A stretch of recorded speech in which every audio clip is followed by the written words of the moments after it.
Hello, my name is Jeff Hamilton. I am the fuel oil team manager here at Preferred Utilities. And today we'll be talking about the Rotary Cup Burner reservoir and metering assembly. The supply pump draws oil into the reservoir and delivers it to the metering pump. The metering pump delivers the oil to the pressure chamber of the reservoir.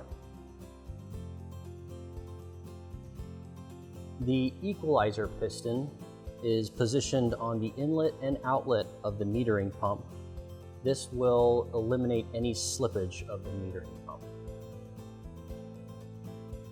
Oil leaves the pressure chamber through the volley valve, which incorporates a number of drilled orifices of equal diameter and length. One group of orifices discharges to the atomizing feed of the burner. The other group leads back to the reservoir and to the overflow line. Downstream of the volley valve is a floating equalizer piston. The equalizer piston varies its position to equalize the pressure on both the atomizer feed line and the return feed line of the volley valve.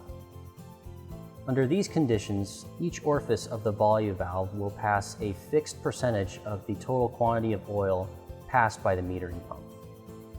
Upstream of the volley valve plate is the volley valve shutter. The volley valve shutter rotates to simultaneously open orifices to the atomizer feed line and close the corresponding orifices to the reservoir or overflow line.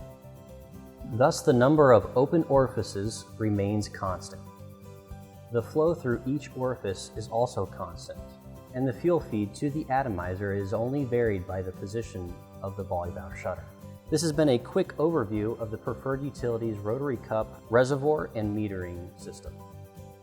If you have any questions, please reach out to us and visit us online at preferred-mfg.com.